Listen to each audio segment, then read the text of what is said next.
Pernah kepikiran nggak gimana sebuah tradisi besar yang dirayain jutaan orang di seluruh dunia ternyata lahir dari visi satu orang wanita aja?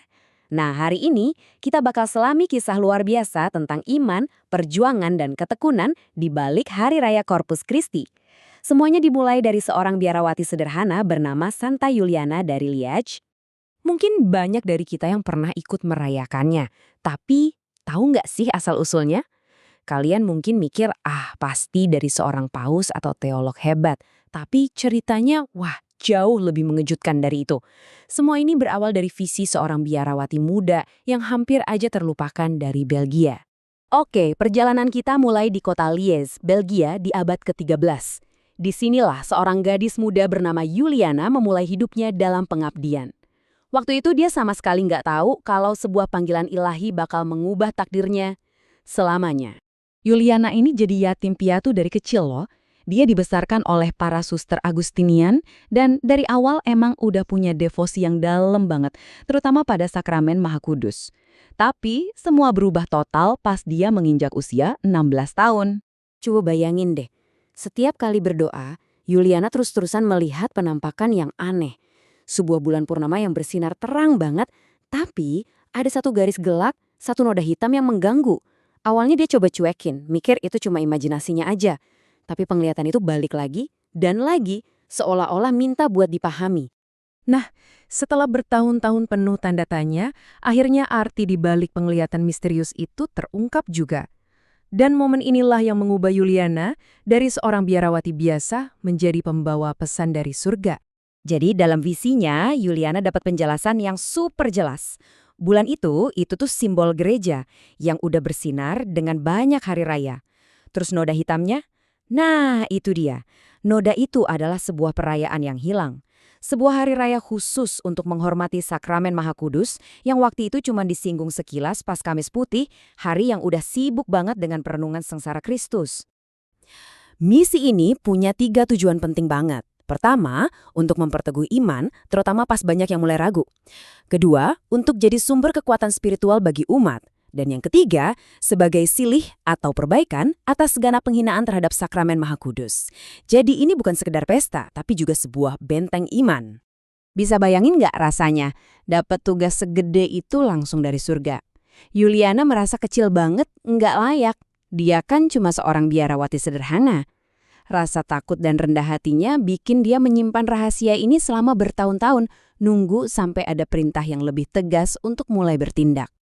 Tapi ya gitu, pas Juliana akhirnya memberanikan diri, jalannya nggak mulus sama sekali. Rintangannya banyak banget, dan yang paling parah, perlawanan terberat justru datang bukan dari luar, tapi dari dalam tembok biaranya sendiri. Jadi, konflik utamanya itu antara dua orang ini. Di satu sisi ada Juliana, yang karena kesolehannya akhirnya terpilih jadi pemimpin biara. Nah, di sisi lain ada Roger, seorang pejabat biara yang korup, yang dapat posisinya pakai cara licik dan benci banget sama integritas Juliana. Perjuangannya itu kayak roller coaster loh. Roger menuduh Juliana macam-macam, sampai akhirnya dia diusir. Terus seorang uskup yang baik hati turun tangan, membersihkan namanya, dan Juliana bisa kembali. Tapi setelah uskup itu meninggal, Roger kembali berkuasa dan mengusir Juliana lagi. Kali ini untuk selamanya. Ujian imannya berat banget. Walaupun dianiaya habis-habisan, benih yang ditanam Juliana itu mulai tumbuh. Justru di tengah penderitaannya, dia berhasil meraih satu kemenangan penting yang jadi fondasi buat warisannya nanti. Nah, sebelum wafat, Uskup Robert de Torre, pelindungnya, bikin gerabakan besar. Dia terkesan banget sama devosi Juliana, dan di tahun 1246, dia secara resmi menetapkan pesta sakramen Maha Kudus untuk dirayakan di seluruh keuskupannya. Ini adalah kemenangan pertama Juliana, sebuah validasi besar buat misinya. Tapi sedihnya kisah hidup Juliana sendiri nggak berakhir bahagia. Dia nggak pernah bisa balik ke biaranya. Tahun-tahun terakhirnya dia habiskan berpindah-pindah, hidup dalam kemiskinan, sampai akhirnya wafat di pengasingan. Kalau dilihat dari luar, misinya kayaknya gagal total. Tapi jangan salah, kematian Juliana itu bukan akhir dari cerita. Justru sebaliknya, itu adalah awal yang baru. Visinya ternyata terus hidup, digerakkan oleh orang-orang yang terinspirasi sama imannya. Ada 3 tokoh kunci yang nerusin misinya. Pertama, sahabat setianya, Beata Eva. Terus, dan ini bagian yang paling keren, Jacques Pantaleon, diakon agung dari Liège yang dulu pernah mendukung Juliana, ternyata terpilih jadi Paus Urbanus keempat. Dan untuk menyempurnakan hari raya ini, Paus menugaskan teolog terhebat saat itu, Santo Thomas Aquinas, untuk menulis liturginya. Dan beginilah ceritanya, semua terwujud. Sebuah mujizat Ekaristi di Bolsena, Italia, jadi pemicu terakhir buat Paus Urbanus IV.